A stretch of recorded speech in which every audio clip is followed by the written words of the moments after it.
Hey guys, this is the FANA Fan Podcast. I'm Ben. And I'm Topless, and for all you ground-uppers out there, this podcast is for you. Today, we're joined by two scouts.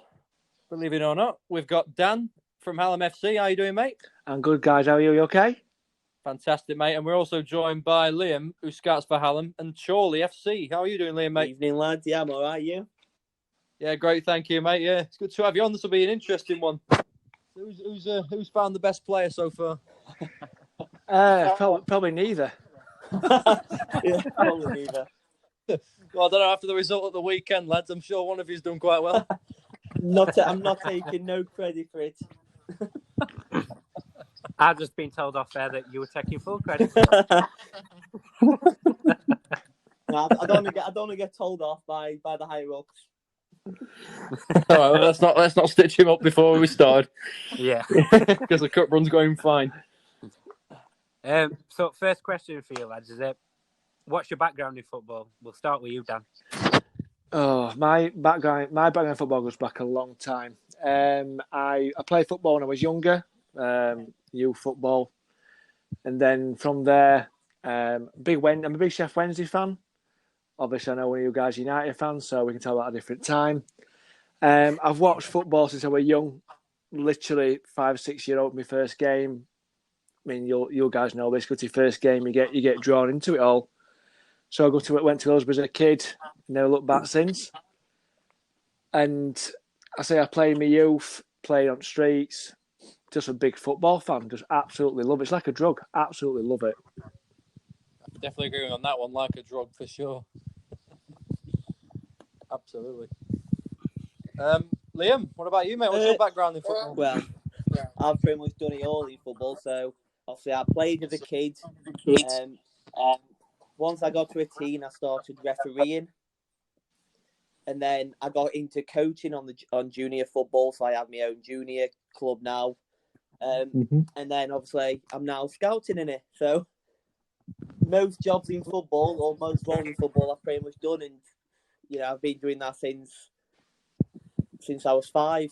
So it's been part of my life ever since, really. That's fantastic, mate. Which junior football club are you associated with now? I'm Norton Woodseas. Norton Woodseas. Hey, played them a few times. I'm in junior football with Wisewood. Yeah, Played them a few times. We're under 13s. So you're under 13s? Yeah, under 13s. Obviously, at the moment with COVID and stuff, we've played one game this year, so it's not very good. But it's one of those things, isn't it? I think.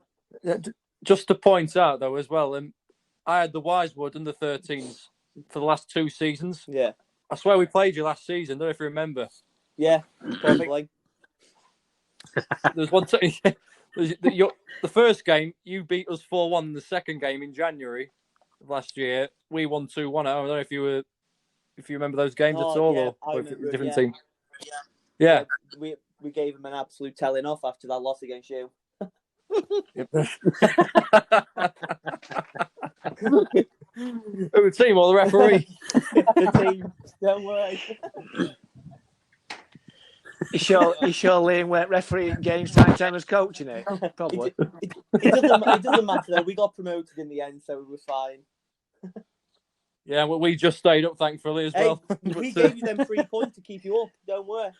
Absolutely, mate. So thank you very much. One good turn deserves another. Hey, now, come on, children, now, come on. Come on. Can't have this on the podcast. This is Sheffield United Wednesday, not your two. I was going to say that's extra bit on a different one. But my win was better than yours. There's always one. Mine were better than your win. My players are better than your players. But end of the day, you both survived. Yeah. Can't say better than that. I'm not managing that team anymore, believe it or not. So yeah. And the old adage is, I wonder why. Right, lads. So, in terms of football, obviously we all have the professional game. We have our own team. What do you think to the non-league side of football? Is that a question to me? That I guess. Yeah, I'll start. Yeah, we'll start with you, mate. Non-league football, I think, my personal opinion, it has progressed. over these last 5 years. Many ex-pros have obviously come down divisions. I'll name a couple. John McGrath, who were at Burton Albion, who's now the player coach at Mickleover, and really recently Matt Kilgallen, the ex-Leeds and Sunderland players now at Buxton. I think a lot of ex-pros are seeing that non-league can be competitive. It's more or less like League 1, League 2, National League. It's every Saturday, Tuesday. All right, they're not getting paid as much as they do in them leagues, but you can see that the quality shines through. Obviously, a lot of players from academies get released. Alex Morton got released recently by Leeds, now at York City, doing well. So it does create a pathway for academy players, and it also encourages ex-pros to go down and who still enjoy the game. That's fantastic, mate. Yeah, brilliant. Liam, what about you, mate? Echoing what Dan said there, non-league football is, what makes English football like one of the best. Because, in other countries, you don't get this non-league system. Well, see, in England, there's always that non-league system where, you've got the old players dropping down, or you've got the 18-year-old lads who have been let go by, a Man City, a Chelsea. They have to try and start their career again somewhere. So non-league's a great progression for them to play against, men who's going to kick them off the park and maybe start the career up again. Yeah, absolutely. We know there's a lot of players who have started there. Jamie Vardy at Stocksbridge. Jamie Vardy, the one that got away. Never mind. yeah, for you, yeah. Hey, I actually saw him play at Stocksbridge Park Still as I was younger, and you know what? You look at him then, you look at him now, and you wouldn't have thought he'd got path he went to. Obviously, he went to Stocksbridge, Halifax Town, went to Fleetwood, and goes to Leicester. I'll tell you a little secret, actually. He was due to sign for Wednesday about 3 years ago. Chanzeri agreed deal £3 million with Leicester. And Chanzeri put plug on it last minute. You look now and think, if we had Jamie Vardy, we might be Premier League now, not stuck in bottom of the Championship looking with everybody else. But it's how fate is. It's how it goes. What year was that then? Was that after he won the league? 2014-15. He weren't getting a game at Leicester, and we come in, got a bit accepted, and Chanzeri pulled it, but just wait, doesn't it? I mean, I love Vardy. I mean, every time he scores against, sorry about this, but every time he scores against Sheffield United, I love it because he goes to the crowd with ears and he drop kicks his corner flag at Bramall Lane. It's fantastic. There's another player what does that called Dominic Calvert-Lewin. I know what I respect Calvert-Lewin. Actually, he's a really good player. Yeah. Well, in terms of Calvert-Lewin as well, like in his United career, he got the odd chance whilst we were in the League One season. So I do think that he did the right move because I don't think he would be the player he is now. And working under Carlo Ancelotti I was just going to say we mind of Carlo's abilities and management experience. He's probably the best time of his life. He's in right position, with right club, with right manager. And you look at Calvert-Lewin this season compared to last year, you just said, cut it to barn door. But this season, something's changing him, whether he's got better supplies from wingers like Rodriguez and Decore and Alan compared to what he had last season. And then I think he's a quality player. I think he's really good. I mean, he's due. I think he'll get in the European squad, definitely. Given his chance. I was just about to mention that. He's got in contention for Euros. Yeah. Absolutely. Definitely. He's probably got more confidence from him as well. I mean, it's probably, give him a boost knowing that a manager of that calibre is coming to Everton. Because let's face it, if it weren't for Mashiri at Everton, Ancelotti wouldn't have gone there at all. I think in a situation like money does talk with a big manager who's won titles in Italy, in Spain, in France, obviously with Chelsea as well. So a manager of that calibre with a striker who's low on confidence, he's brought him to an excellent standard. And I just think, because he's English as well, you don't see many English strikers really apart from Vardy if he was top at goal scoring charts at the minute. Yeah. So it's really, really good. Yeah. And they're both from Sheffield as well, which is a bonus. Yeah, well, it's that thing with, Calvert-Lewin. If Carlo Ancelotti is saying to you, you're my number one striker, that must give you the world of confidence to, prove it. Absolutely. He'll feel huge doing that. Well, even huger than he already is, by the way. He's quite tall, isn't he? Considering he's probably, Everton's only striker, isn't he? So, all that pressure on him, he seems to be loving it. Absolutely, yeah. The goal burden. Mine. Well, yep. Hopefully he's playing against Wednesday in the FA Cup. I'm sure he'll score 1 or 2 against. I'm not gonna get Or if joined he does, to he'll that. stick his hands to his ears as well. Well, he's already done it once. He repaid a favour after Jamie Vardy did it last season. So maybe there's a corner flag what he might take out this season. Just no fans to do it in front, No, unfortunately. it's a shame, that. So you've mentioned that you're both scouts. How did you both get into it? We'll start with you again, Dan. Where do you want to start? I actually fell into scouting by pure accident. I was working for an organisation, and one of the clients who I was dealing with approached me. He was a football coach. Come up to me, look, I coached Mortby Main, the club at the time, and said, look, I need to go watch some football. I went, all right, okay. And just, fell into it from there, really. It's really strange. So I started at Maltby, did a season there, went to Frickley Athletic, who are in the Northern Premier, then left there, and then bounced around a bit. That sounds really bad, that, doesn't it? At Campion, Mossley, Matlock, and also went to SC Balls for half a season. And then I was going to retire, and then the gaffer at Allen said, look, I need a scout. Do you fancy it? I went, nah, go on then. And obviously, they're playing blue and white stripes, so that obviously helped. He's in Sheffield, which is good. And just took it from there, really. Interesting. What about you, Liam? How did you get into scouting? Mine is not as long as Dan. I've literally been doing it for 6 months. So obviously COVID hit.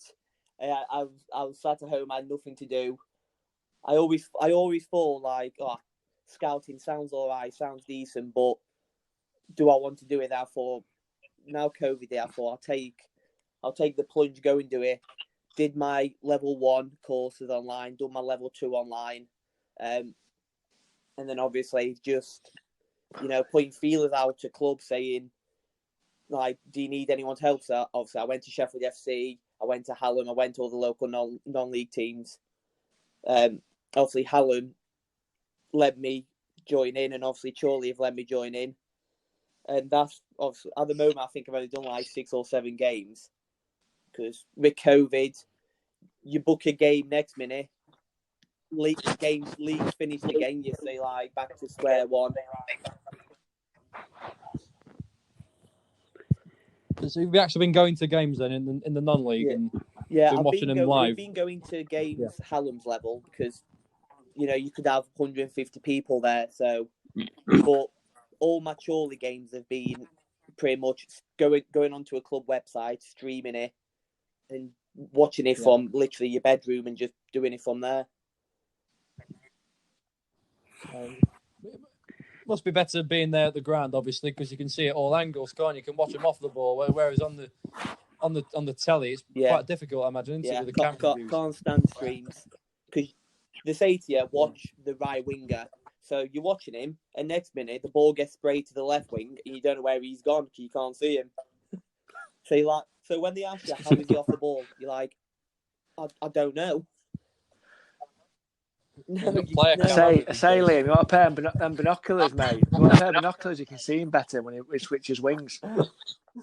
But yeah, he's right where he says, and I'll back Liam up on that. I've scouted for about 4 or 5 years, and you can't beat going to a game live and watching, whether you watch a specific player, or watching a team, or sometimes managers are more animated and more entertaining what teams are playing. That's quite interesting at times. Mine just kick off at sidelines. We've had a report on that and watching a game at 0-0. But I've never scouted a game remotely. I've always gone and done it, obviously, at a ground. So for Liam to do that, I think it deserves some kudos, to be fair. Oh yeah, definitely. At the moment, just for watching United on TV, I'm a big fan of United. I go home and away, and even though we've been absolutely awful at the moment, I still rather be there I still rather be watching it live than watching it on TV. It's a completely different ball game right now. It is, obviously, because I've just got Man City on and just watching them against Brighton. They've won 1-0, by the way. Still, it's a rate penalty, put it up at bar. Play went to Old Trafford and did ball, to be fair with that eye.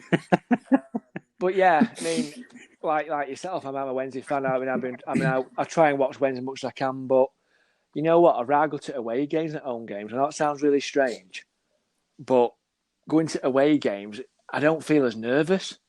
I know it sounds daft, but when you watch your team at home, you feel nervous because there's an expectation to win at home.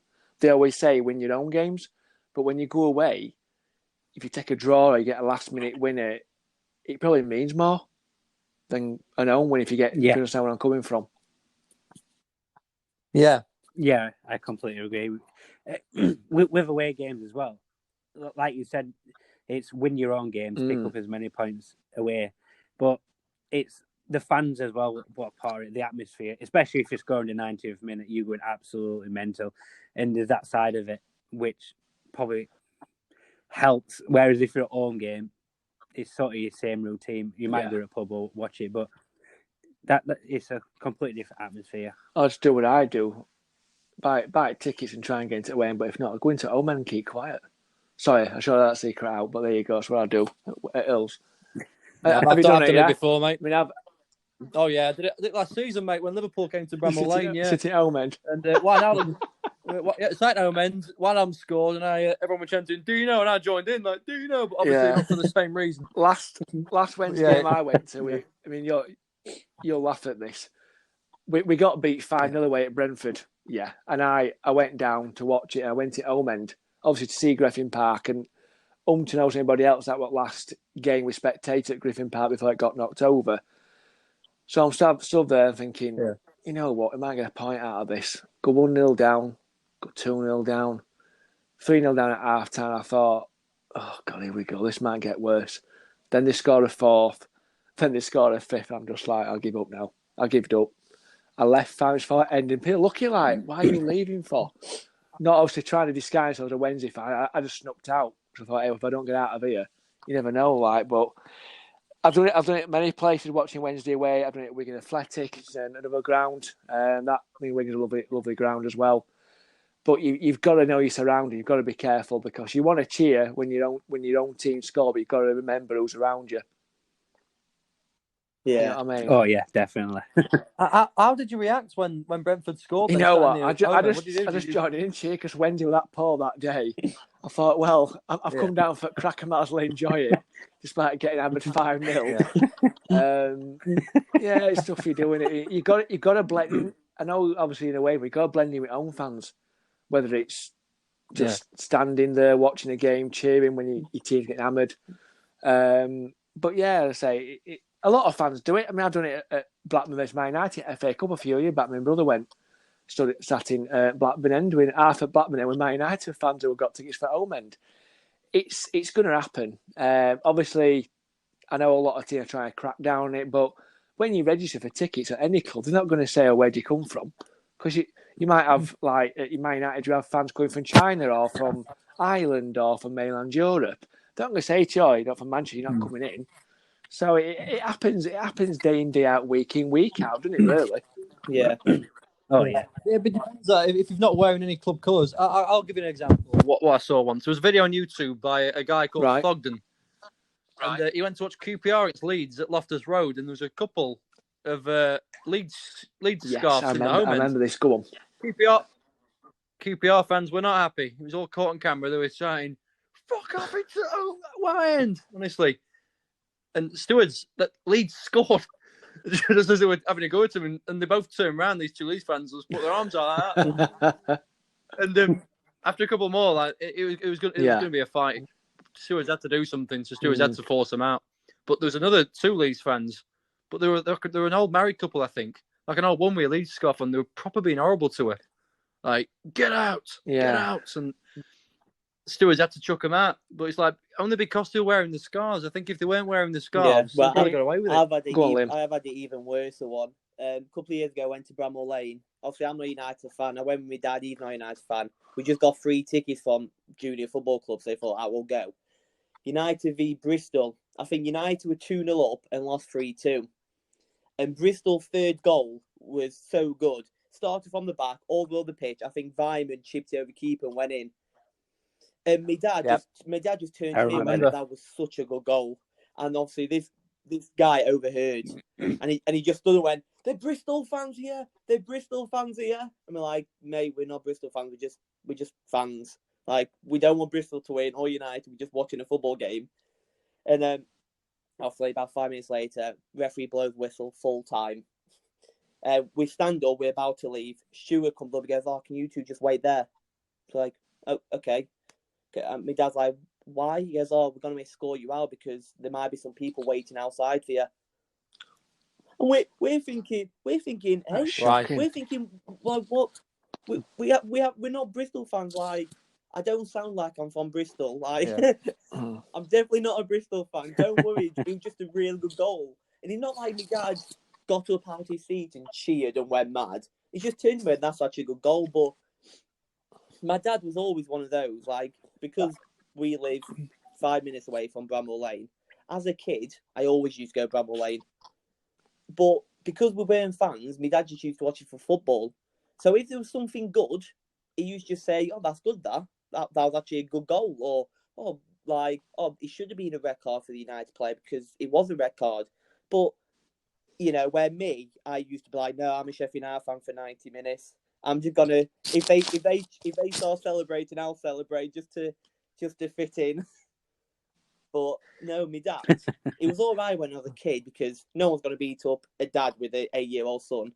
It's a bit different when you're 25. They start looking going, you know what? It's a bit scary.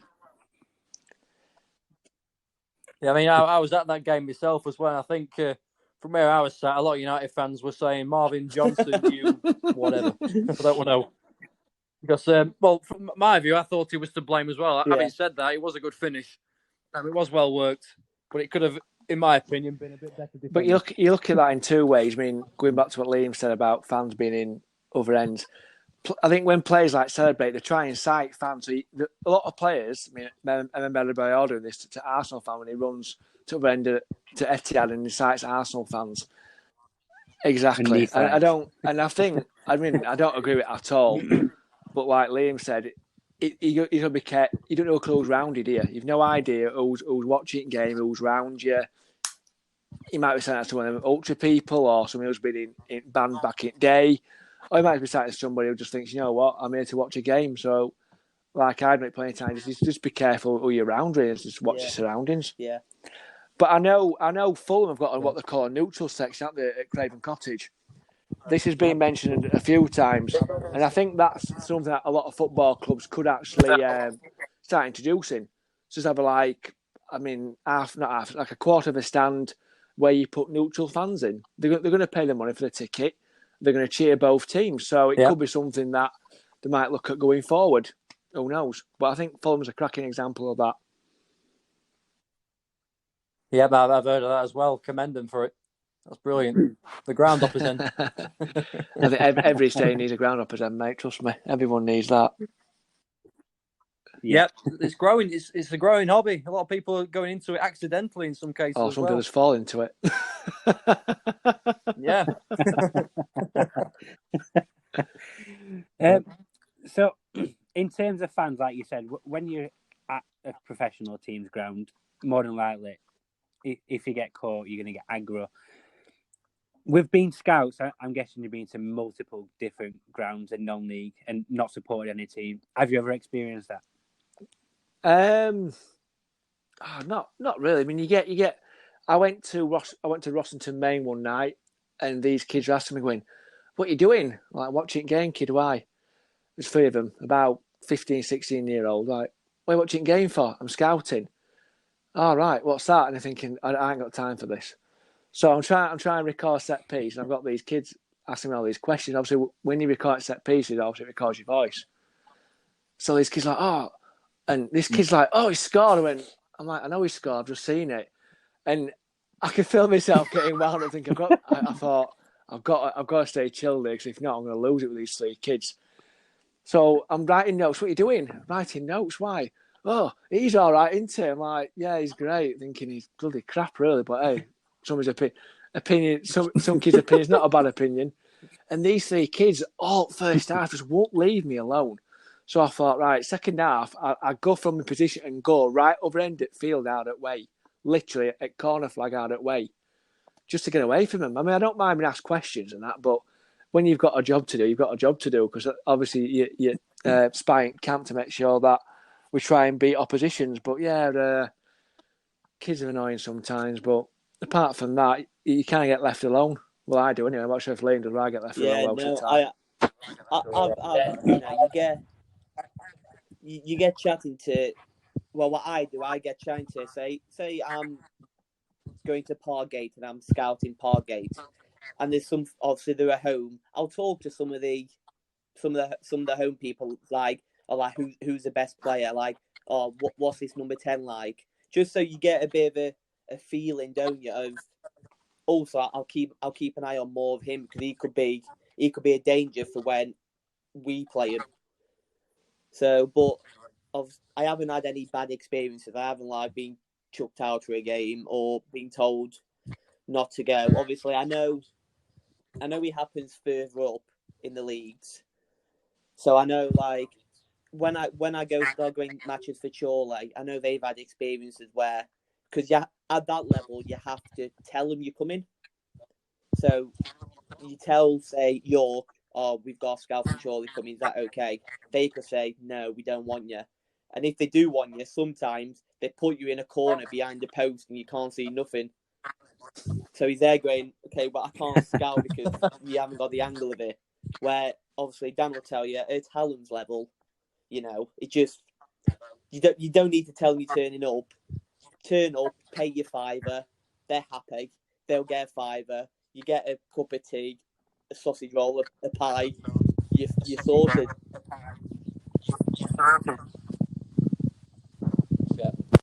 Yeah, that's brilliant. Dan, just one question. You know, when them kids were asking you questions, did you get it all on camera? I did. I did actually. Yeah, I had to go and edit. My missus had to edit it for me because I don't know what I was doing.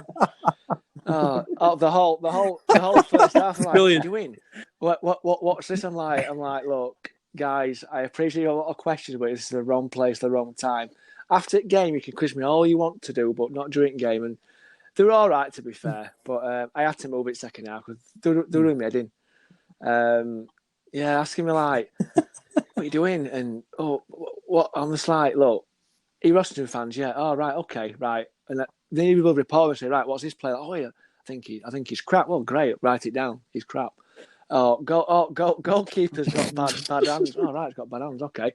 And you kind of get things out, like Liam says, you get things out of people, whether it's kids or adults. Yeah. Or sometimes you just talk to manager off chance. Oh, how are you doing? All right, yeah. Oh, what formation are you playing? 4-4-2. Right, remember that. Right, they're playing 4-4-2. Oh, number 9. What's his goal scoring record? He scored 10 goals. Right, you take that down. So in a way, you're being like, you're double standing yourself. You're being nice to somebody, and in a way, it's having it back because thinking, right, when we play next week, I've got this because mine just told me. So you're playing like a double role really. But sometimes I win games watching, and then obviously getting through weaknesses to win games. But yeah, mine's a good crack to have a crack with. They are quite funny. Some managers can't stuff who you are. I'm not telling you anything. All right, don't tell me then. But I'm going to beat you anyway because I'm watching your team play. So when they say that, you just make sure that your reports are a bit more detailed. Yeah. You get them people you get talking to, and then they'll say, "Oh, that number 10's rubbish." You're like, I can't write that in my report. Like, as a scout, you can't just write in your report, don't need to mark number 10. He won't do nothing against us, because then, knowing that, when you play, he'll go and get an hat-trick, and you'll be like, what have I done? So it's that thing where it's when you speak to people and they know you're a scout, they think they can scout as well. Yeah. So it's one of those things where they think they can scout. So they're there going, oh, yeah, he's good left foot. Yeah, but explain why he's got good left foot. Like, has he got good left foot because he's getting space, so he's got time on the ball to use his left foot? Or it's just... But it's just one of those things where You know, if someone finds out you're a scout, they, as Dan said, they're pestering you, telling you like what to write. Just it's easy just to do it on your own. Because some people actually blank out when you go to turnstile. Are you a scout? You could know, and they say don't. Because I've been around Nova County in a few years, and they'll go, "Oh, I know you," and it's like, "Oh God, dear, great." "Oh, you're so and so from which team?" Like, "Oh, yeah, yeah." And you know, "Oh, because it's all over Twitter." "Oh, yeah, I forgot about Twitter. Whoops, forgot about that bit." And they go, "Oh, you're coming to watch? Well, oh, do you play next week?" Oh, yeah, we play Alum, yeah. That's what I'm here for." It's obvious. I've had it a few times. They'll look at it and go, "You're a scout, you?" I'm like, "Well, come on." I mean, I try and dress just in a pair of jeans, trainers, t-shirt, whatever. Obviously, if it's cold, scarf, hat. And people look at it and just think, "What are you looking at me for?" And they go, "Oh, you're so-and-so, aren't you?" And I'm like, "Are you sure?" Yeah, if I am. What's the matter to you, like?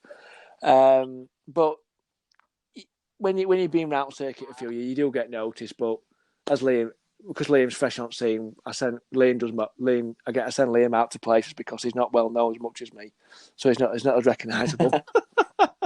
apart from the first 2 games he sent me to was Westford twice, but apart from that, he's not sending me to the same places all the time. Hey, Retford's nice. It's got a train going by ground. It is a nice ground. It is nice, actually. I went to the Retford Derby the season Retford got promoted. What, El Refafo? Is that a thing? Is that what you can invent? El Refafo, there you go. Not being a Retford for football yet. It's still on my hit list. It's a lovely ground. So watch your car when you park up. Make sure you park it right place. That's all I'm going to say. No, I won't make it up drive. We're jumping off the. I'll be better than Hey, train. And every time it drives by, it honks its horn as well, and then goes, "Way!" And the train going by. Yeah. Yeah. It's best when the goal goes in because they go, and it goes, "Way! They scored!" So train drivers, you get buses waving, you're like, "See you, bye, you're off to London, we're not. We're stopping here." Watching this garbage on a Tuesday night. Fantastic. Oh, that's brilliant. Yeah. I love that. I told you, Retford's a good one. Yeah, you did. It's one of the best ones. You can't beat it on a train track next to your ground. And obviously, it's caught rail in it as well, so kind of matches up pretty nicely. Yeah. So when you're scouting, what you're looking for exactly for through the 90 minutes? Is it like place specific, or what? That depends. So, Liam, you'll probably agree with me on this. As scouts, obviously we're looking at oppositions. So within a given month, I'll text Liam and say, "Right, Liam, within this given month, Hallam have got Musbury, Hull, and say, I don't know, Armthorpe, for example's sake."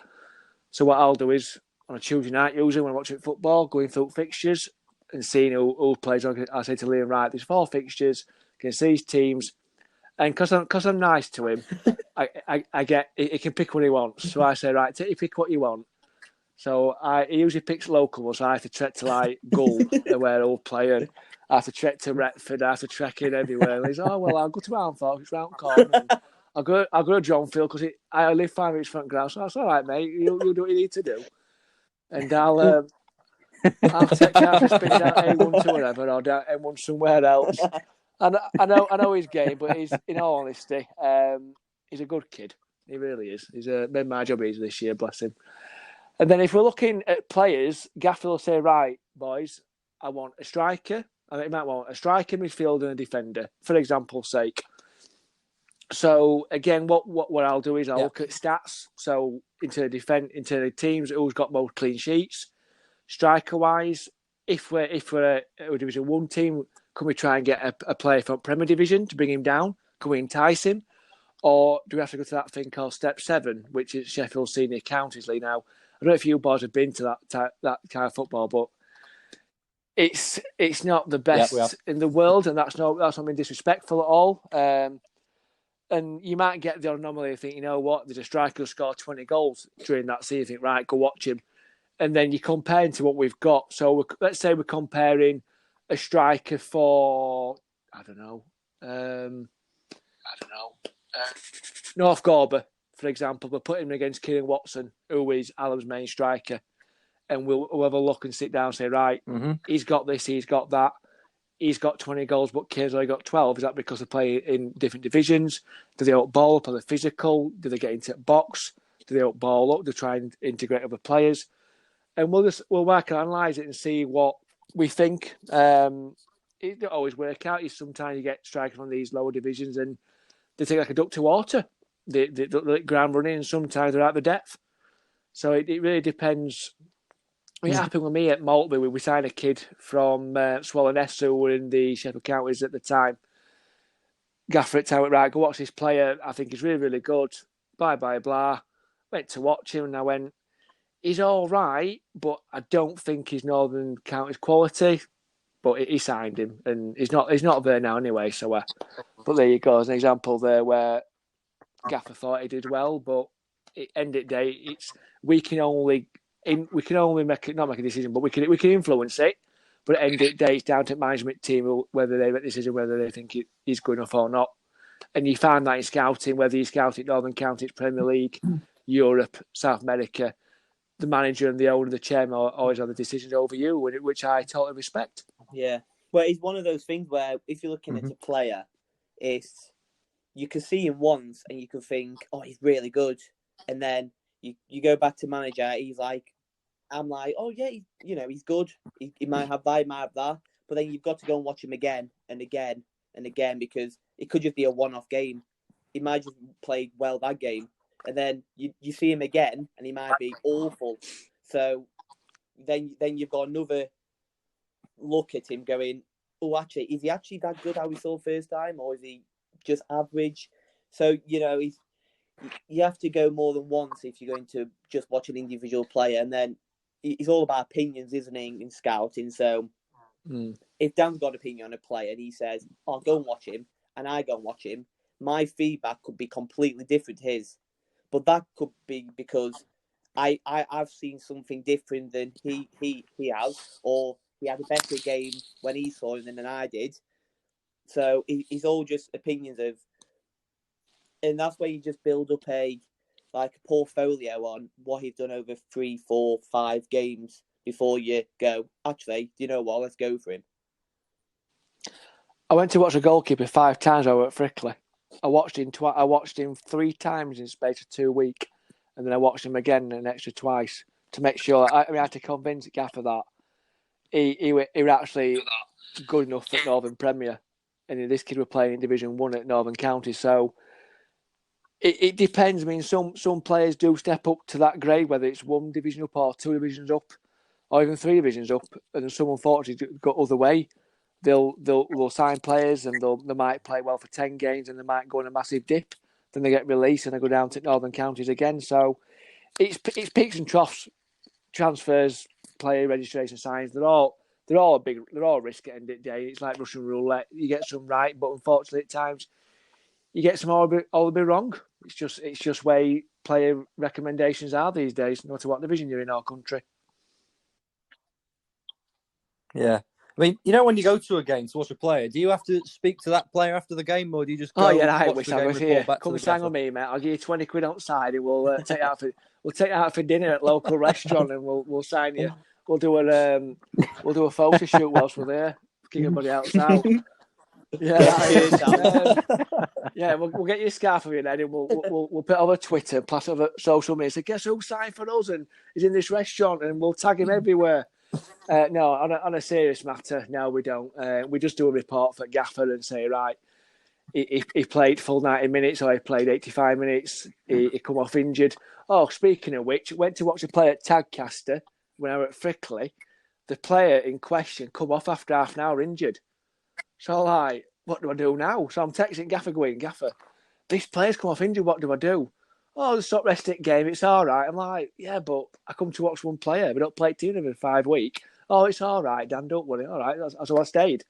But I say, situation, you watch players that come off injured, or another example, I went to watch a kid at Staveley, a striker. I said, and I had a team sheet, and I'm like, hang on, he's not playing. So I text Gaffer and go, oh, Gaffer is not playing. It's like, oh, he's playing. I've been told he's been playing. So I spoke to one at local guy. He says, oh, so-and-so's not playing tonight, is he? Oh, no, he's got transferred to a different club. So I got all that way to Stave to watch a player being transferred to a different club week before. And in Northern County, it's you can activate somebody every 7 days. So obviously, we didn't know that this player had been given an activation 7 days, playing onto a different club. So all right, Plank, gone to watch this player, don't even play for the club anymore. He'd gone to a different club. Yeah. So funny things happen, but it's all part. It's all part of scouting. It's all part of scouting game, isn't it? Obviously, at Hallam's level, like I went to watch Winterton, and obviously they are like around Grimsby area and Scunthorpe and all that. And you see a player, and you're like, I'll message Dan saying, oh, he would be so good at fun with Kane Watson. But he's like, yeah, but he ain't going to travel all the way to Sheffield for training every week if he lived in Scunthorpe. And I messaged him back saying, are you sure you watch it right player here? Give up now. He was quality. Yeah. Good point, though, isn't it? Yeah. Travelling, especially in the lower leagues when they've got work commitments. And family commitments. I know some players who they're really good in that division, but they won't say they live in Gull, for example. They won't come this way because it's just not worth it for them.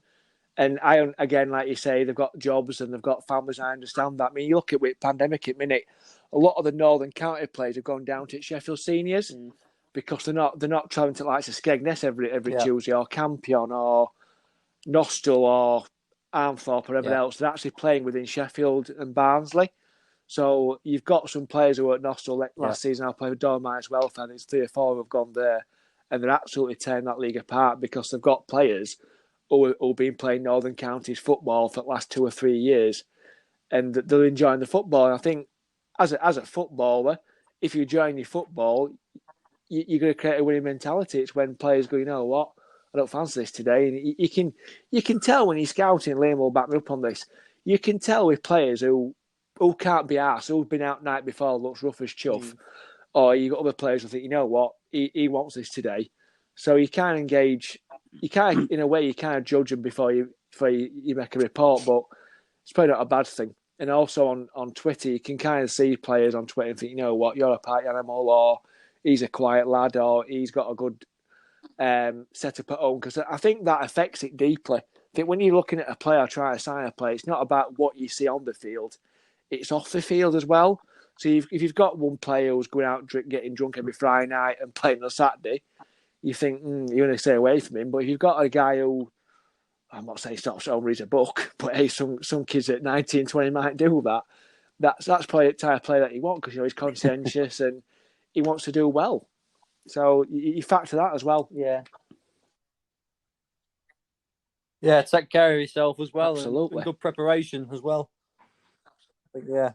Me personally, I like players that are leaders. I like good leadership with players. If you told me to sign, watch a player who was like bossing it in midfield, like a Bruno Fernandes, for example, who's a leader as well with a mentality like that, I'd be like, Gaffer, we've got to get him. I'd be knocking his door down. But that same player like that before, and can just play for adrenaline, so you don't know, do you? Yeah. It's a good point, though, mate. You make a good point. Yeah. It all depends on what, like. I mean, I don't judge anybody.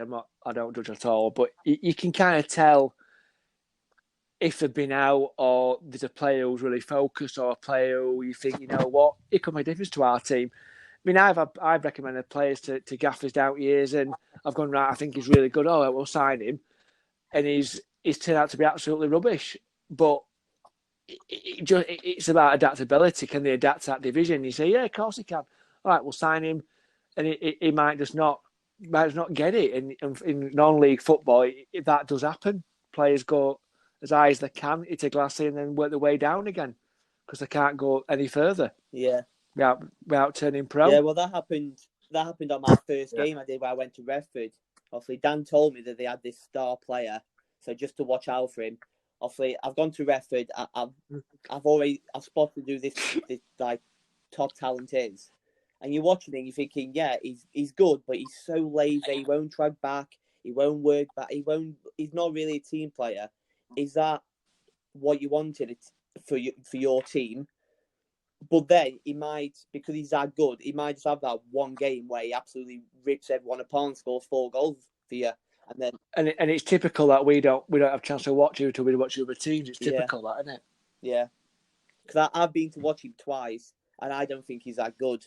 But then you look on the league website, and he's scoring every other week. You're thinking, what is he doing that I don't see? Because he's never scored when I've seen him.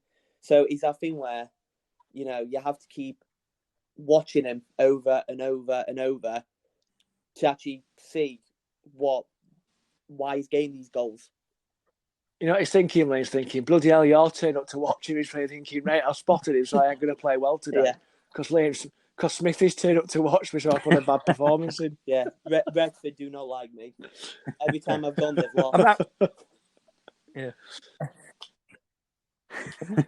I mean, going back to that though, point about some players. I remember in my Shirebrook Town days watching them years ago. I remember there was a striker in our league who played for Emily. His name was Ashley Flynn. Flynn is one of the best non-league players that Northern County's ever seen. 72 goals in a season that bloke scored.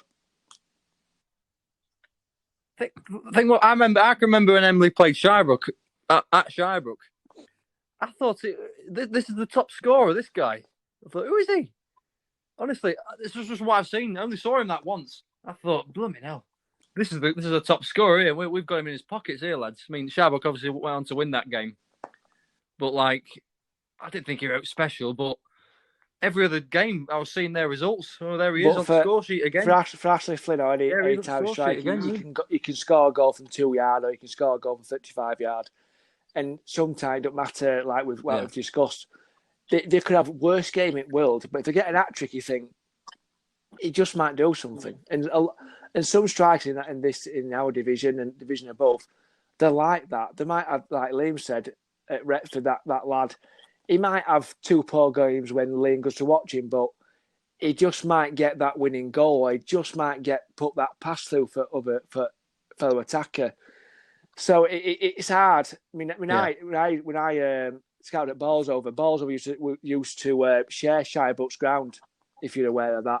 And I bet I probably seen you around Shirebrook. I was at Shirebrook mostly Tuesday nights watching Shirebrook and Ballsover and scouting a lot down that way, to be fair. Yeah. Back in 2013, when I don't know if you heard, Shirebrook used to have a group of the flag and the drum, and I walked past you and gone, what a plank. Oh, one of them. On a Tuesday night. I had to get better to do. I bet you have, mate. But no, when I used to at Ballsover, we shared ground. Is it Langbrook? Langbrook, is that right? Langbrook?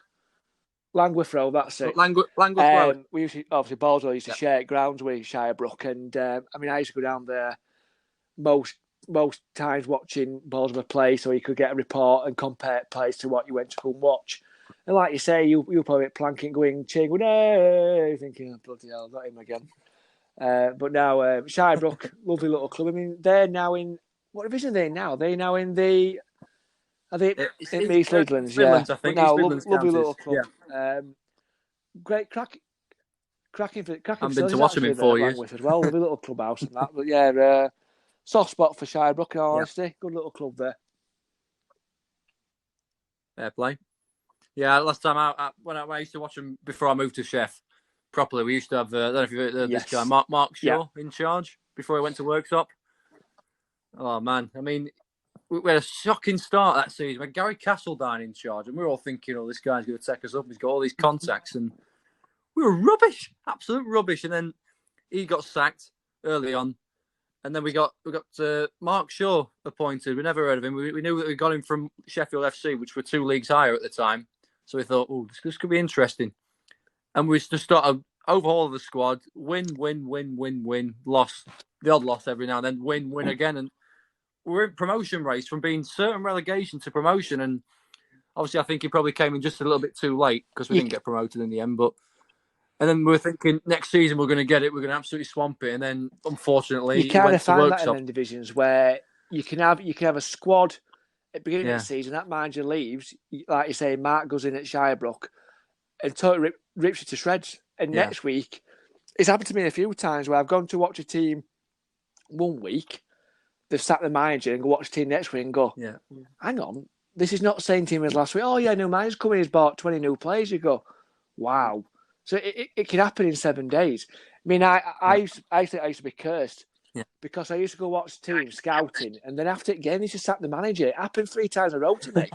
I went to watch three different teams, and I used to drive home and get on Twitter and go, oh, so-and-so sacked the manager. I'm thinking, hang on here.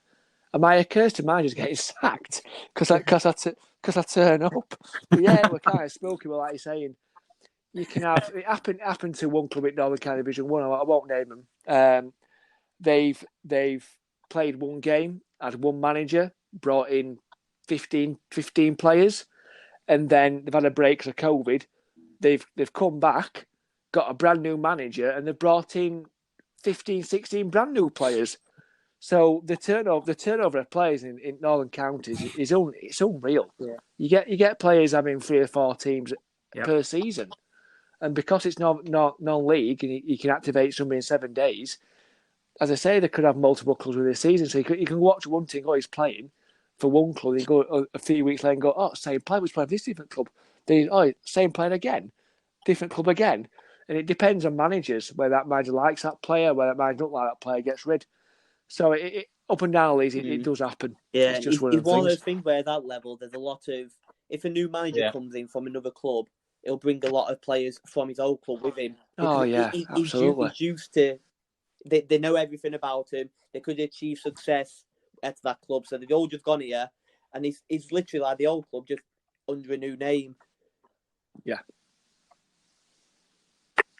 It happens. Yeah, it's crazy, isn't it? It happens. So many new players we had that season with Sharp in particular, I remember. Can you imagine that Championship, Premiership, right? So you've got so-and-so in charge at Arsenal, for example, Emre. He brought half the Spanish team in, and then Arteta goes in and goes, you know what, I don't want all these players. It ships them all out and ships a brand new team in. Can you imagine that in Premier League? Fans would be like, whoa, what's going on here? We're not used to this. Yeah. I'd be that's like being at S6 in Hillsborough. Yeah. We go through 4 managers in 5 years, and we have 3 managers in a season, and we bring a lot of players in, and they all go and we bring them set in. But doing off cuff, but that Liam Shaw, he's a really good player, and I'm proud to say he's a Wednesday night through and through.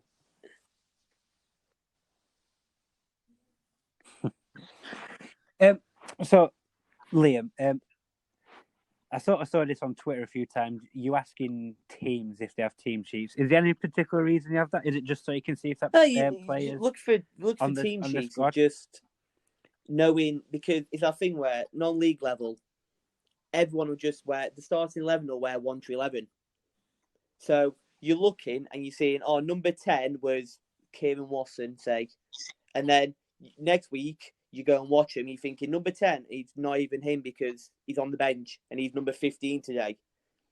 So is more getting a team sheet to know who's playing regularly. So is it the same back 4 every week who are normally number 2, 5, 6, and 3? Is it the same back 4 every week, or is it? Actually, that right back hasn't played the last 4 games. Will he play today? Because then you've got to think when you give the feedback to the manager, like if that number 2 who does play in the game I watch, he could go up and down that line, overlapping for 90 minutes. He could be a real threat. But will he be playing against us, or has he just come in because the other right back's injured? Or is he a left back who's playing right back? Or is he actually been playing every week? So you can write in your notes. I always have a section called key players. So is he a key player? And my key players will be someone who, is a threat. But then you're looking going, well, he's played every single game this year. So he's going to play this game. So keep an eye on him. Where you could get some who's like, you see a big guy come on for the last 20 minutes who's 6'7", 25 stone, and you're thinking, is his job to come on for the last 20 minutes when they're behind to try and get a goal? If so, you write it down. or has he been starting the last couple of games and he just been dropped onto the bench to try and, because it's a thing where everyone plays a different system. So say I go and watch Redford at home, they might play 4-4-2. But then when they come to Hallam and play away, their away system might be 4-5-1. So that's when you look at your previous game for Redford and try and figure out, are they playing an extra midfielder? And you're just trying to match up the names.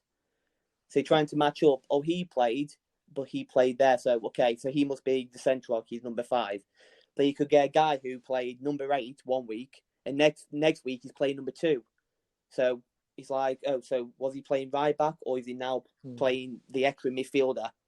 So it just, and obviously not every club does a match report. Obviously, most teams have a Twitter, and they'll put it on before the game. I know Dan sends me them before the game, just so you know who they are, because there'd be nothing worse than going, oh, keep your eye on number 8. He's really good. Like, it could be like number 8, really good. He could blister off the park. Watching when he comes on his right foot or something like that. But then Hallam play him, and then Craig might say, "This number 8, what you talking about? He was playing left wing. You said a right wing." So, he goes, "Why? What was his name?" I'm like, "Oh, he was called John." I'm like, "Oh, he wasn't even called John. He was called like Steve or something." You're like, that's the wrong player then. So it's that thing where obviously, Premier League, you can write it down. Everyone knows De Bruyne's number, so you write it down. His number doesn't change all season. Obviously, Hallam's level and lower leagues, they 1-11 every week. So you have to. It's more about finding the names than is the numbers. And so, and just on that point, yeah. I mean, if I say, Liam, like, go watch, I'll use Althorpe as an example. And what we're trying to do is we try and look at team sheets from previous weeks and see if there's like any pattern. So is number 1 actually number 1? Is number 4 one week, number 4, number 8 next week? And then when if they play cups, at county cups, which is like Sheffield Senior Cup, for example, they'll change it all around again. It's happened to me a few times where I've gone to watch a team during the week in a cup game, and then week after they play a different team. You think, it kind of takes you off guard because you reported on that team on that game for a cup game, thinking, you know what, most of that team will play it next week, and then when we actually play them week after, they've got 5 or 6 new players. You think, oh, where they come from? They've either on bench, they've not come on, or they've been rested by Gaffer because it's a cup game, or they've been signed within 7-day window. So it is hard to keep track of players and numbers, and you can look at a team sheet and go, right, that's that. But then, like, I go to a team like Nostell, and they've got players who have got number 14 or number 20 or number 32. And it is confusing at times. But as Liam says, it is quite hard to try and keep track of players with numbers and that. I know Dan does it as well, but you go onto the league website and they've got like videos. So they're only like 4 or 5 minute clips, just like highlights from the previous game. You just watch them and you try and see what formation they're playing, or if all their chances, what are shown on this video, all coming from the right hand side. That maybe is something you would jot down before you go to watch them, just to try and confirm it. So always doing some background's not a bad thing, because like Liam says, you can kind of suss formations. You can kind of, because what I do is if I watch a bit of YouTube, like Liam says on these video highlights, I try and get the team sheet or the team that's played on that game. So you can try and play a bit of, like, match it up to players, to team and to game, so you can kind of understand how they play. Do they play straight through? Are they a team that plays out front back? Well, if it's Premier League, you do, like Northern Counties like. Or is it a long ball at top looking for big striking? You can kind of suss things out before you actually go to a game. When I scouted Northern Counties, like a mini report, so what I used to do is, let's say, for example, Mosso or Matlock had, let's say, I don't know, 8 games in space of 2 weeks or 2.5 weeks. The teams I couldn't see, I'd go onto YouTube and try and find the game previous to that or a couple of weeks previous and write like a mini report and try and give the gaffer a bit of indication of who the best player was, how they lined up, how they played defensively, set pieces. So they had something to go on. But especially when you're in Northern Premier, it's difficult because you're literally going up and down country to see teams. Yeah.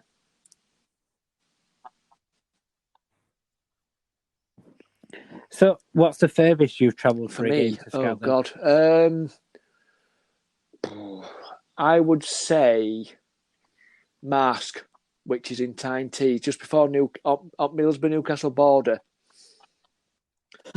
101 mile. Wow, that's a long way. 101 mile there, 100 miles back. So, well, it worked. First game of the season, Marsk won 4-0, but we got beat week after. So it worth it for me, but maybe for Gaffer because we got beat by him. But yeah, and I've been to like Widnes. Yeah.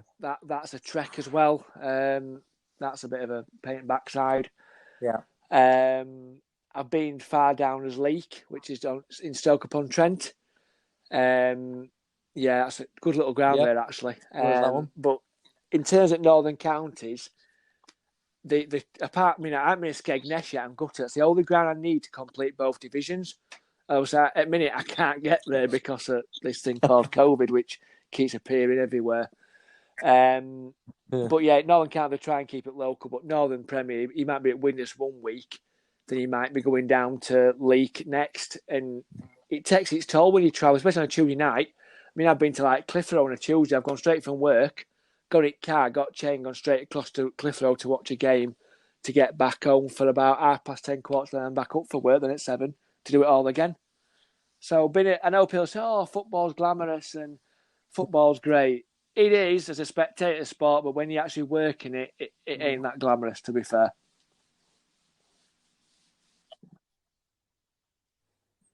Fair play, yeah. I mean, obviously, we Skegness as well. By the time these restrictions have gone, it'll probably be warmer anyway. So it'll be 2.5 hour trek to Skeggy. I look forward to that, and I can't wait for that. So to look forward to it summertime, innit? I know. Absolutely. It's never going to be shorts and t-shirts. Wherever I went to. All right. Skegness. We got beat. We got beat 1-0 that day as well. I think. All right. I don't think it was that game. I'm sure it was the season before. Not the season what got null and void. It was the season before, when you were in competition, up there in the league. I'm sure I can't remember if it was 1-1 or 2-2, but I'm sure you drew. And it was a red hot day, but because you're Sheffield United fan, isn't it? Because you're Sheffield United, isn't it? You catch cold these days. I mean, it took you 18 games when your first game yesterday. Well done for that. It took long enough. You've got second game. You've got Allardyce's second game. Actually, bloody hell, Chris Wilder's coming now. Ooh, needs to be wary.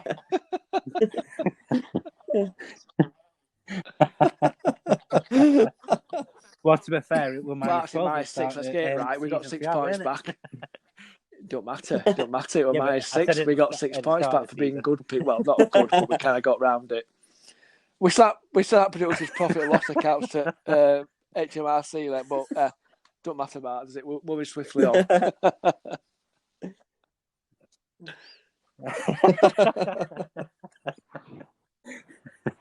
So, in terms of scouting, obviously you're at a non-league level. Is there any way you'd like to progress, maybe into a professional team, maybe even to the point where for me, probably not. Europe, I think Liam may have aspirations of doing that. Obviously, we're doing Charlie. I think he's looking to go higher, which I think he could do. I mean, I would push him in that direction, but I think for me, I'm quite happy scouting at lower leagues. I know scouts who have scouted for Premier League clubs, and it's a different world when you're scouting for Premier League because you get paid and you get perks and stuff like that. But I think for me, I'd stay where I am, but I think Liam wouldn't mind a crack at scouting higher. Yeah, but I'm one of those where I am trying to make a career out of it. So obviously with Chorley, I'm not doing much with Chorley at the moment because difficult to get into grounds with no fans because obviously can't have fans. A lot of clubs are a bit iffy about just having scouts there. But yeah, I'm one of those where if you see me on LinkedIn, I'm one of those who I'll watch a game on TV and I'll pick a player and I'll do a scout report on and put it on there just to try and get myself out there kind of thing. And then every time there's a job going, so Sheffield United, if they want a scout, or Barnsley or whatever else, even, you know, teams down south, so even teams like Brighton, they might be looking for scouts up in Yorkshire, or, you know, Newcastle might be looking for scouts in Yorkshire, or, you know, you have these foreign teams who are trying to branch out into England and find English players. So I'm just one of those where if I see a job, I'll try and apply for it, because obviously I do want to make a career out of it.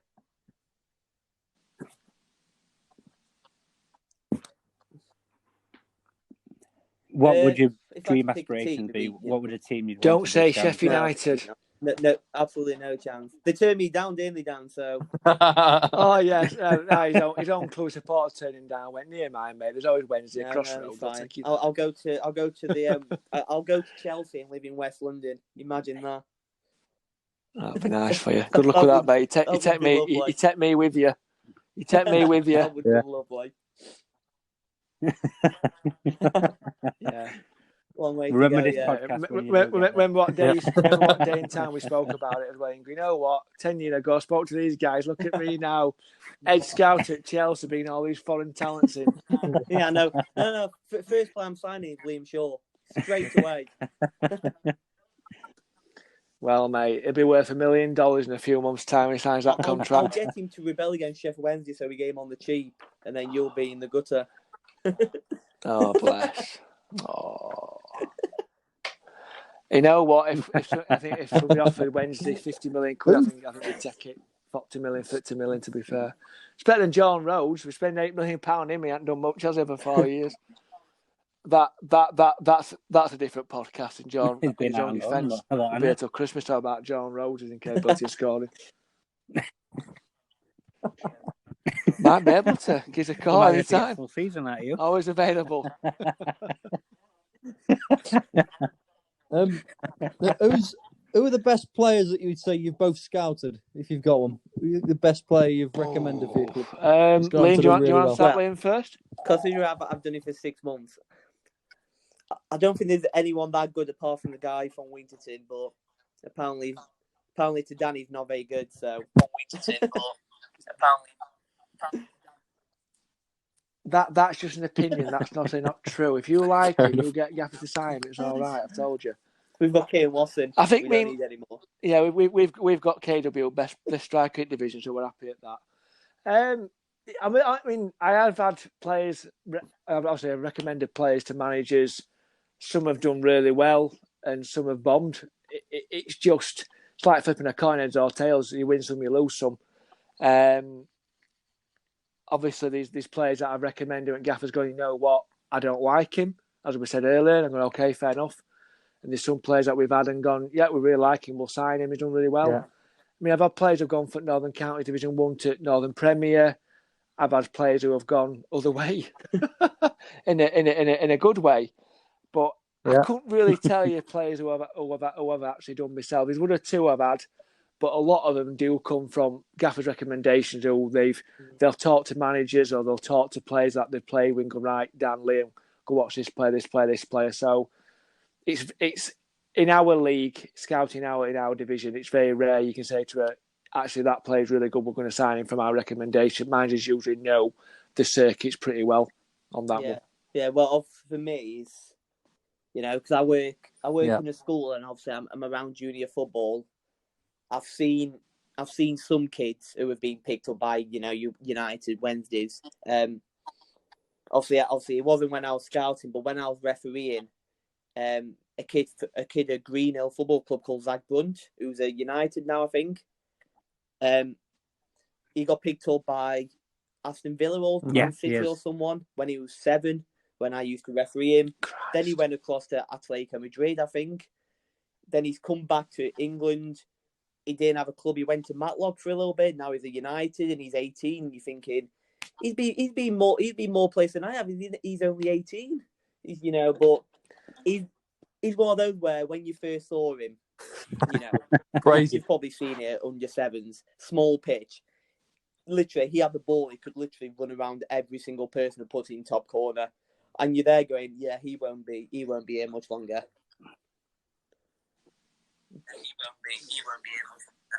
Yeah, but obviously then it comes down to mindset, doesn't it? Because he's 18 and he's been to 5-6 different clubs. You're thinking, is he going to make it? Like, I don't know what he's doing at United now. Might be doing all right.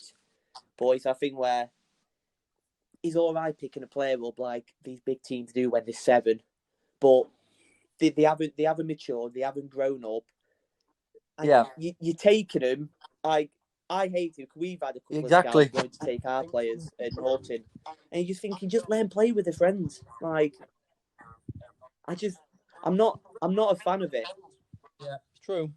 Good point. I think the FA need to pull themselves together. Like, I think in Germany now you can't sign a player until they're 11-year-old into an academy. I think Man City and Man United are scouting kids at 5-year-old and put into development centres. It's wrong.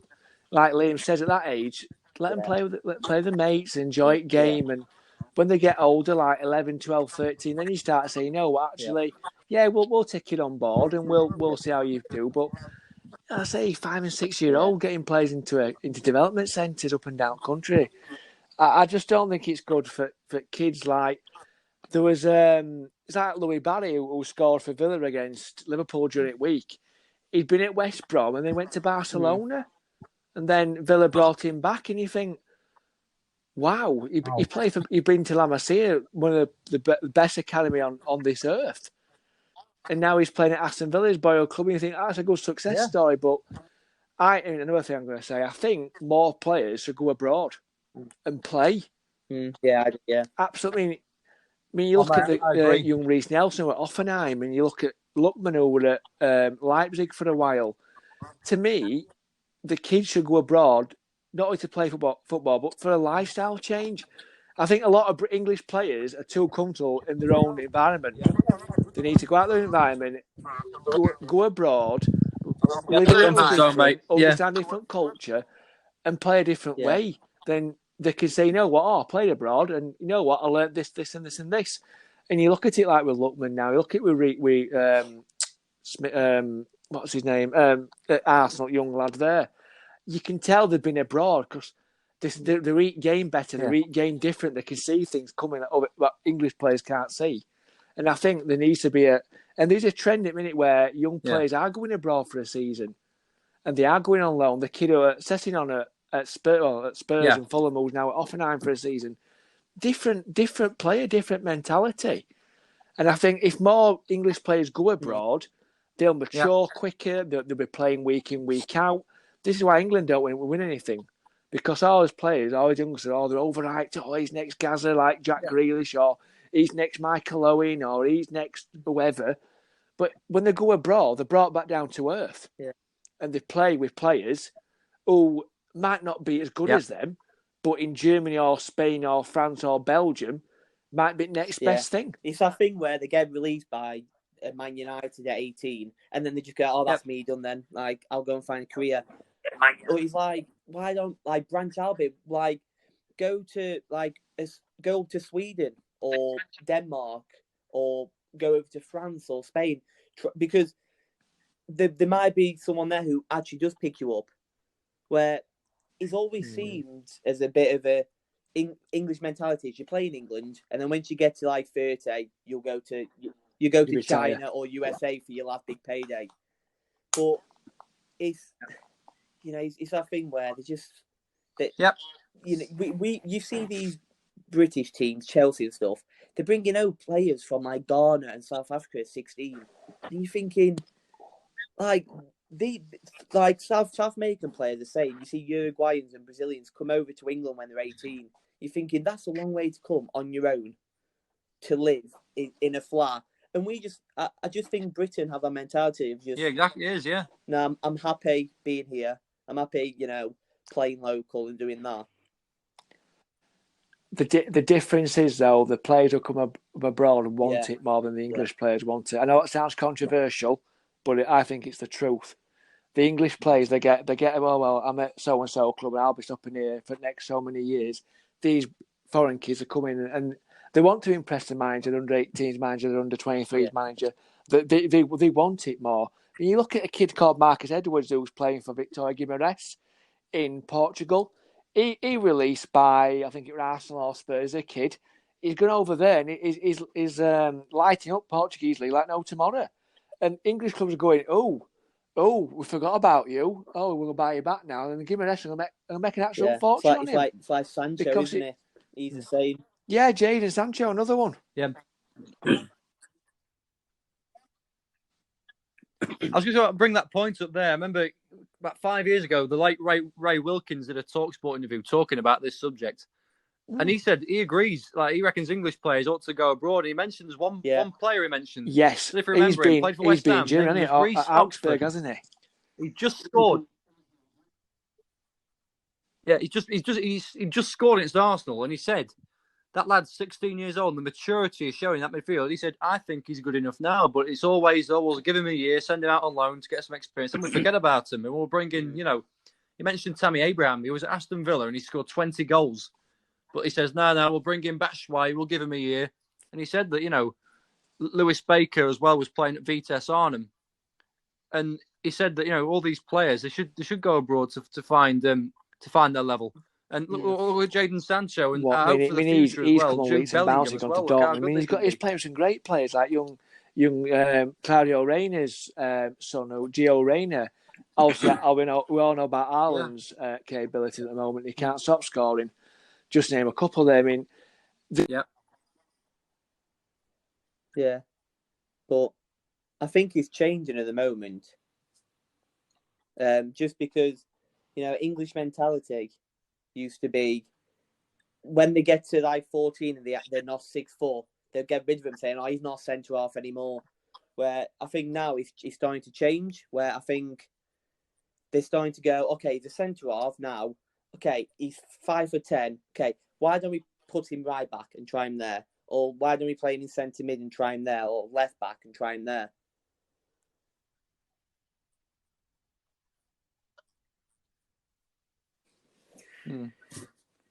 What do you think to the system as well? So, if you look at to Germany, for example, throughout the years, they, especially their national team, some of their players aren't actually from Germany. They sort of become citizenships. And I can remember there was a story, I believe it was Arteta. Now, he played for Arsenal for so long, but he's Spanish, that he then could get an English citizenship and play for England. But again, FA refused it and stuff like that. Yeah. Do you think maybe that's something where we go wrong? Yeah, but you look at it, it's like Christensen from Chelsea. Born and bred. When they do the Premier League 25 list, he comes under. He's British. He's homegrown talent because we bought him when he was 16, and he's played longer in England than he has in Denmark, even though he's Danish. Where he's taken a spot of an English kid, just because this is why it's happening a lot with goalkeepers, isn't it? No, because English teams don't have the full English quota. So they buy a 38-year-old English goalkeeper, put him in because he'll fill out English quota for the Champions League or whatever else. So I do think they do need to change it. Yeah. I mean, obviously, Fabregas was a homegrown player as well. Years ago, where Kudicine could have played for England because he played in England that long. And Almunia, you're thinking, are England really stooping to that level? Yeah, there was Almunia as well, weren't there? Yeah. It's all right they're English, or they've got a grandma from England, but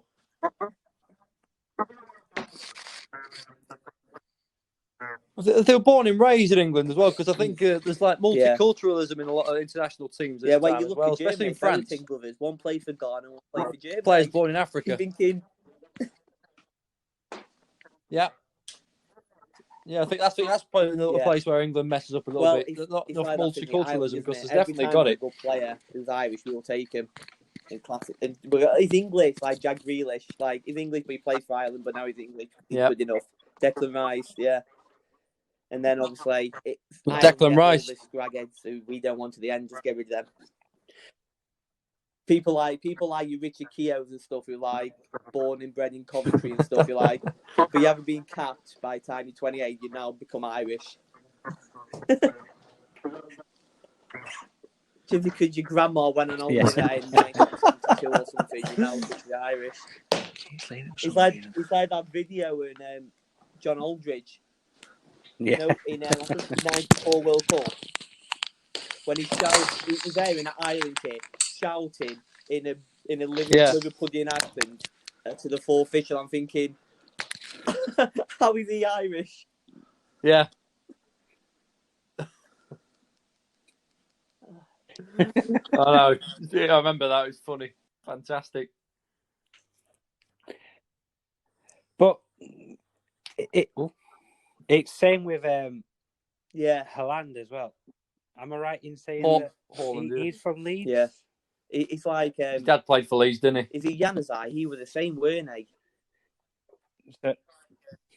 Where is he now? I say that, but he scored against. He could have played for 5 different countries. He could have, yeah.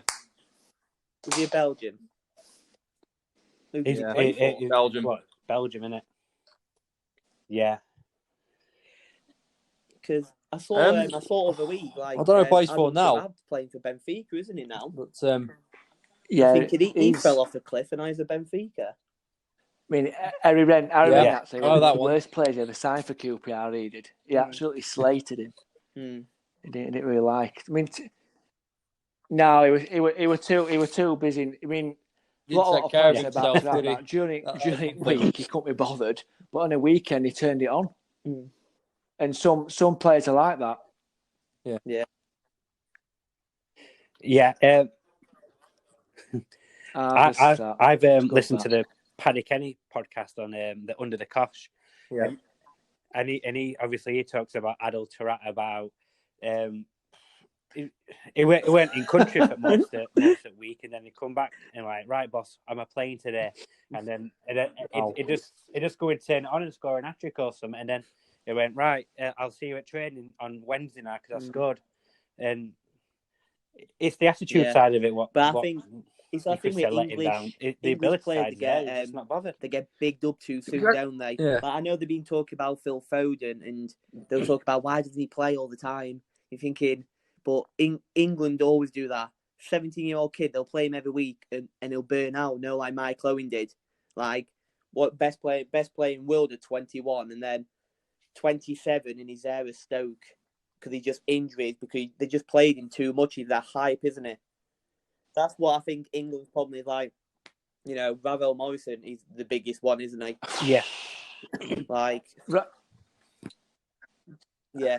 Oh yeah, his IQ as well, but I believe that's big the him up a bit too much side sometimes. of it as well, though. You could say the same about Paul Pogba. Obviously, Pogba's now come round in regards to how he's playing. Obviously, scored against Burnley the other night, but when he were at Man United first time, Ferguson actually hated him. Absolutely hated him. We got rid of him. Goes to Juventus, wins leagues, plays really well. Then obviously, Man United shot £90 million to get him back, and I don't think he's justified that price tag. I think he's still not there. And obviously now PSG want him in Real Madrid. If it were me, I'd sell him. But I'd say, right, thanks very much. See you later. Bye. Yeah. He's a waste of money. What, £40 million? Van der Beek team, for their own sake, I would. I think they bought him because I felt they bought him because pressure on the clubs. Real Madrid wanted him. Barcelona wanted him. Obviously, Barcelona went for Frankie de Jong instead. Real Madrid just didn't bother. So they bought him because they felt, we don't need him, but it'd be nice to have. And I don't think he's quite integrated into that squad. But I think he will eventually. Give him a chance. He'll get in there eventually. Yeah, he's got to. He's so good. You will. Like at Ajax, he was brilliant, weren't he? But you think you compare Eredivisie to Premier League, it's two different ends of the spectrum, innit? Because you look at Ajax, PSV, really fine on a push. Like Premier League, this season anomaly compared to last season, but it is a bit more competitive. Yeah. But I think your Dutch players, I think, more or less integrate into the German league better because it's a similar style of football. Yeah. When you've got a young kid coming from Holland, coming to Man United with a manager like Ole Gunnar Solskjaer, you're thinking, can he make it? And he will make it, but he needs a bit more support around him, I think, to make him a better player. And I think that will come with time. Yeah, I think it's man management, isn't it? He might just need that arm around him just to help him along. But then you have some player who don't need it. Yeah. Like say like Taraktu, who goes, you know what, I've scored, Gaff, I'm off away now. I'll see when I get back on Thursday, which is unreal. Yeah, he's like Warnock doesn't he? Say that again, Liam. Warnock does it, I think. Yeah. He used to do that. As a manager, he used to not turn up for like half a week, and then on Thursday you turn up and everyone's at training like giving 100% because Gaffer's here, so you know who's boss, and that just raises everyone's game. I know, yeah. Goes all the way home to go fishing. That's because he lives in Cornwall, doesn't he? That's why it's a long way to go. He does, but could you imagine like someone like Brian Clough doing with Adel Taarabt? I'd love to be a flying boy in that conversation. You want to play for me? That'd be brilliant. You come to training, all right. Good old God bless him. God bless him. Love him.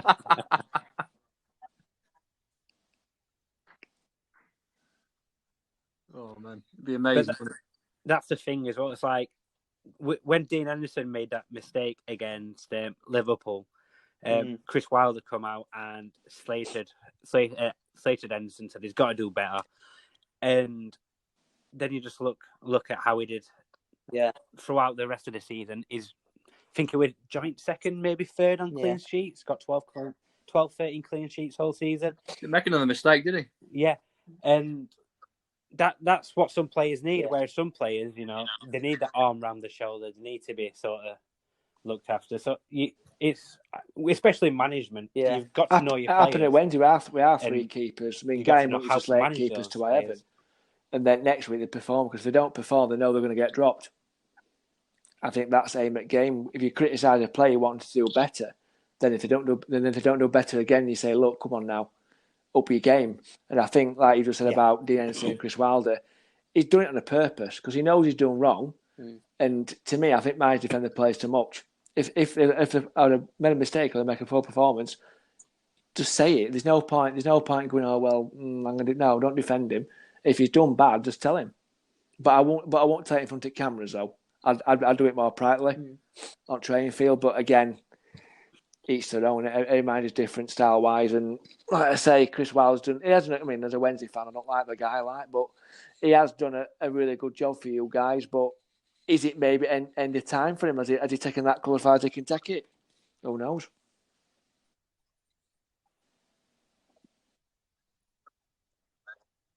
Let him build a new Personally, squad. I won't get rid of him. If we do get relegated, I'd keep him. No. Some of the signings I don't agree with. I think Ryan Bruce has been an absolute waste of money for you guys, personally speaking. I do all. I agree so far. There was glimpses against Newcastle, but overall, I mean, you guys were in League One. Like we've been in League One. You know what it's like in that division. We should have and to bounce twice at Premier in 2 years. It's something Wednesday fans think. I wish we could do that. Well, we had a chance a couple of years in playoffs a few years back, and we didn't get there, unfortunately. But now, but they always say it's that second-season syndrome. It happened to lots of clubs.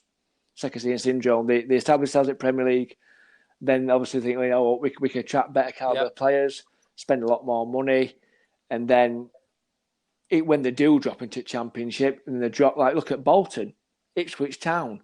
They've been at Premier League, spent, then they've gone down in Bolton's case, they've gone down again.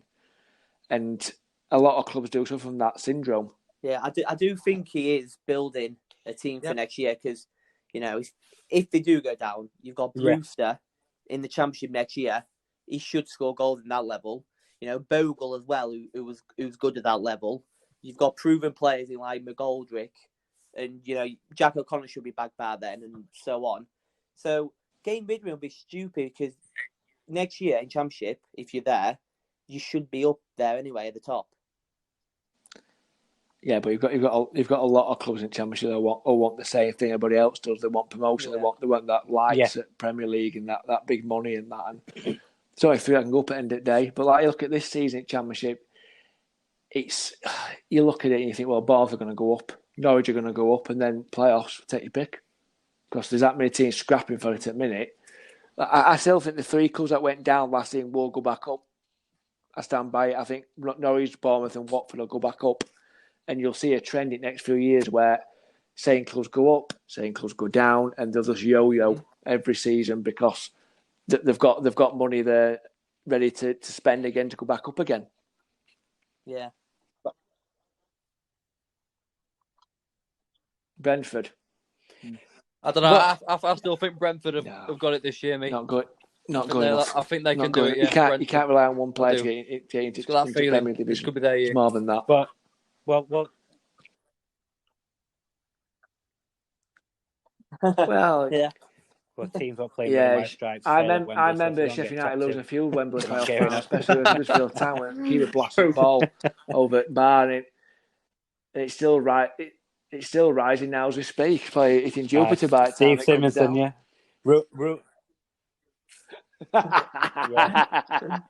Yeah. Man. He's just gone past the International Space Station. Well, to be fair, it goes both ways. Like you said, once teams get relegated, they're building for next season. So the likes of Bournemouth and Norwich now, they've stuck. Well, especially Norwich, they've stuck with Daniel Farke, and they're going again. But then it can go the other way, like you said. Stoke, Sunderland, still there in League One. They've struggled. Sunderland, Sunderland's gone down again, and they might be the next Sheffield United in League One for a long time until they do gradually come up. But then you've got the teams like Fulham, what will get relegated, then they get promoted. Similar to Barnsley and Rotherham in Championship, they'll get relegated to League One. So it's like they're sort of too good for one league. But not I think with the salary cap in League One and League Two, that's helped because they can only spend so much of what they earn, which is really good.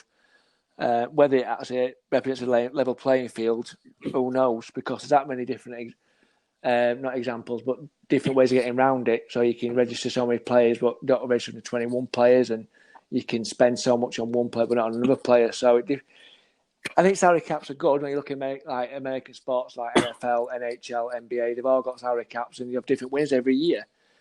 If you have that in Championship and Premier League, it might be a bit better. But again, then what's part of owners will spend millions of pounds every year on players? It depends how FA want to do it. Do they say, right, that's it, you all have your house in order? That's what FFP should be. But obviously we know about FFP because it don't really work.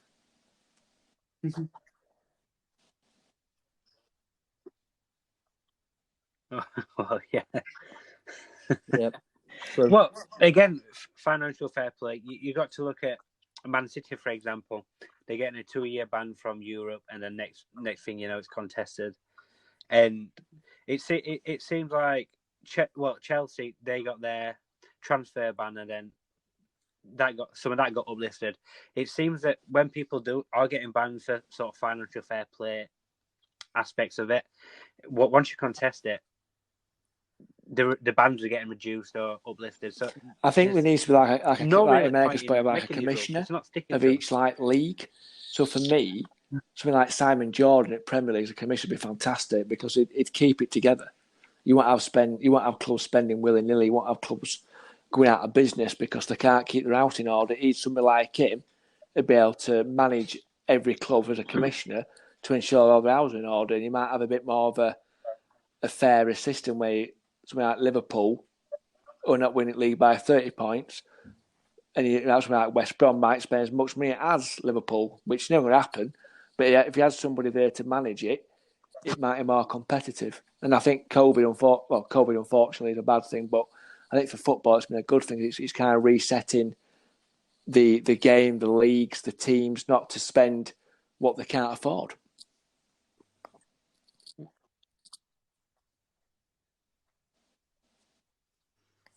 Yeah, I completely agree with that, mate. What do you think to the Sky and the BT where they tried to charge 3 words, pint Sky. £50 That's all I'm going to say on that. Yeah. Thoughts on that? Pointless. Waste of time. Especially if you're already paying £50 a month for Sky and BT already. to put then another 15 quid on it. It's just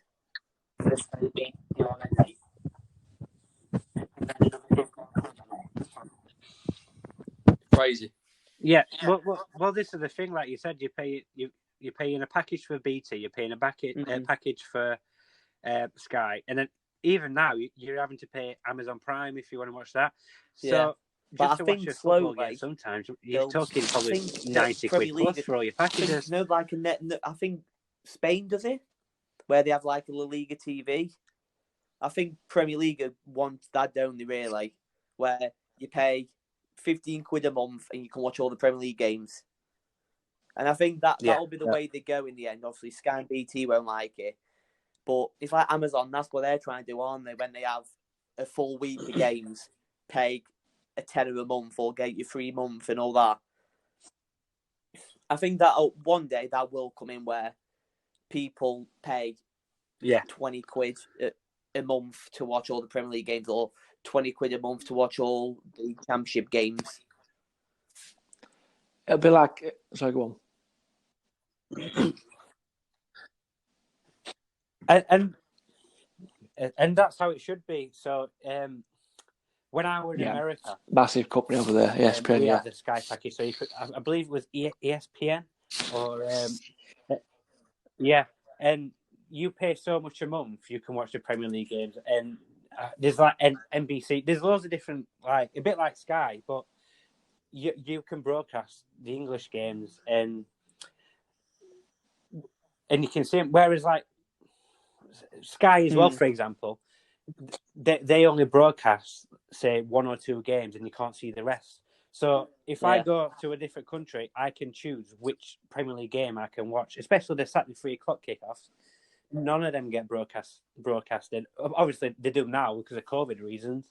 But once COVID's gone and everything's back to normal and fans are back in ground, and it's Saturday 3:00 kickoffs, is that then going to be reintroduced where it should? Because as a fan of football, I think it's crazy how we can't watch English football teams at 3:00. I think the reason is because they don't want to affect attendance on Saturday up and down divisions. Game. It's all about, end of the day, it's all about money. If, like you say, when I've been to America and I've watched Premier League in the morning, obviously their time, but I think it kind of dictates where if you've got 3:00 kickoffs, fans can watch that. They're not going to buy season tickets. They're not going to go to the local game because they're going to sit at home and watch it at home. So I think in a way, it is valid why they do it, because it's all about money. It's all about trying to get fans into grounds, then fans being sat at home. Obviously, at the minute it's different, but like you say, when it goes back to normal, I think they'll just reset it. So 3:00 will be banned, and then it'll be 12:30 or 5:30 or whatever. Yeah, going forward. I just think it'd be a perfect time to have like a Netflix kind of thing, just because if COVID goes, whenever it does go, people are not going to stay in and watch it on TV because they're that eager to actually go to the ground that they're still going to go, aren't they? Like, first couple of months, if they just try for the first month, for the first 2 months, and then maybe just cut it after that. But everyone's going to be on Sheffield United, Sheffield Wednesday website, logging into the account when they can actually go back to get a ticket. It'll just be everywhere. They'll just be trying to they'll probably crash. They'll be sellouts galore, mate. Yeah.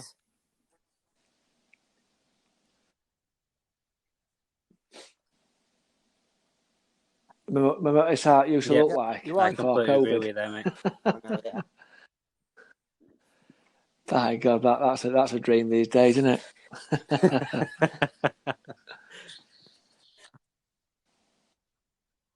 Yeah. Yep. So, what do you believe? Like, obviously, it's not really helped non-league as it could because of the when you go to, for example, Hallam, it's capped at say 150. But what do you think COVID's done? I think it's helped people fall back in love with football again. Do you appreciate the game more. Boost it, because obviously when players in non-league they play for love of the game, and they don't play for money. So I think a lot of fans have reconnected with the local non-league clubs or with the local communities, and I think it's been a really good beneficial thing for non-league. Attendance have been boosted, some clubs by over 75%, which I think is amazing. They're putting money into local teams, not into the local Premier League team or the Championship team, for example. Yep. So, like when me and Liam go to games, you might have fans. So, let's say I go see Woolsborough versus Embley. You can have fans of Barnsley, Rotherham, Huddersfield, which you won't usually see. They'll be going to the local team that actually do support. So, I think for non-league, it's been fantastic. And I know COVID is not beneficial, but I think for non-league in a weird type of way, it has benefited up until obviously very recently. So I think it's been fantastic. Yeah, it's one of those things where you don't know where you've gone to, you lost it. So now people have lost going to Bramall Lane, and they're like, I want to get my football fix. You know, come along to Hallam, go to Sheffield FC, go to Cronfield, go Swallow Nest, or wherever you need to go. You just, I think, that's what non-league is, isn't it? It's getting your community to get there, even if it's 95 people watching. It's better than sitting at home and watching Brighton v Burnley on Sky. We know fans. Yeah, we know fans.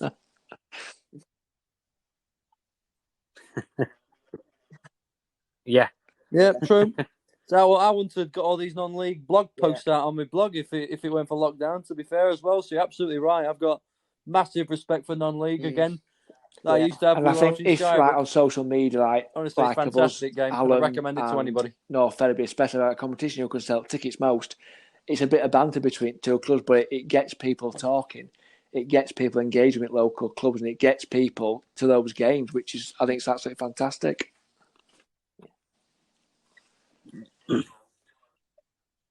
Yeah, absolutely. Right, we'll ask you one last question each. Ground Go on, Liam, you first. We'll have non-league football in 3 words. What would it be?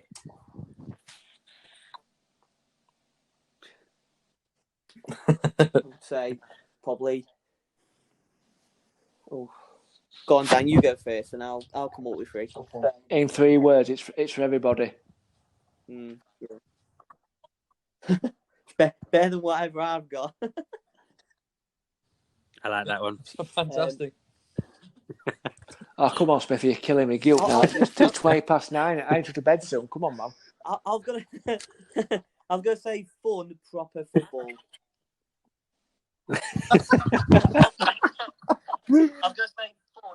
Take it. Yep. Bloody hell. Well done, Smithy. It's only taking you 10 minutes or so. That well done, mate. Yep. It does, yeah.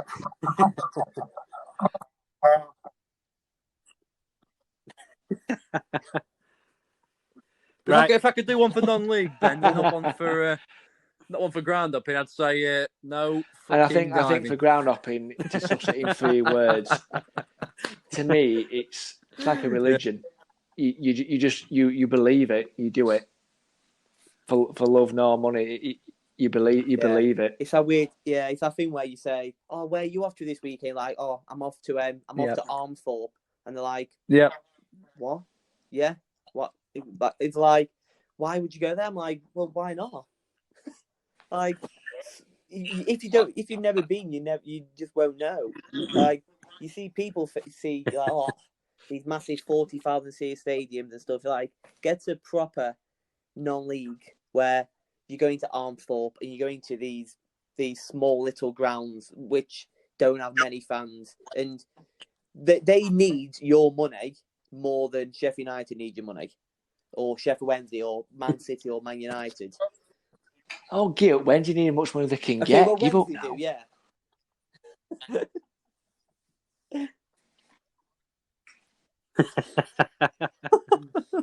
Yeah, of course they do. It's like a community as well. It's like most fans know each other, don't they? Yeah, and the likes of me and Jake, we sort of met through ground upping, and obviously, look what we're doing now. We're doing a podcast. It's just like, it's a friendly atmosphere, and I mean, I've been looked at like, oh, I've done 103 different grounds for ground upping and stuff, and I get looked at, and it's like, why are you going there this weekend? I'm like, well, United's not playing until Sunday, so what else am I going to do when we're sat there? And I mean, just Callum, for example, you're watching a game of football, but the pitch is on a hill. That's why we're in our games. We've got an advantage down second half. That's a completely going different downhill. ball game in itself. Just can't defend. Yeah, we can't defend for no, can we, mate? Our defensive record's not the best at the minute, is it?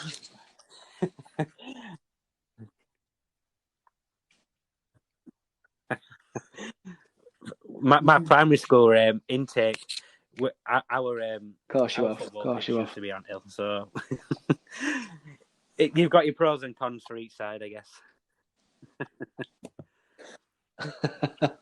Right, lads, we'll wrap it up here.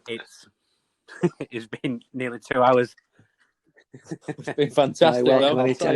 Yeah, and that's if when Sheffield United let me know, I'll be more Thanks happy to do one on that. Thanks for coming No on, problem. both of you. Yeah, no Thank problem. Cheers for having us. Cheers, mate. Appreciate it. Yeah, appreciate Oh, it. yeah, Cheers. I will. For sure. Thank you for coming.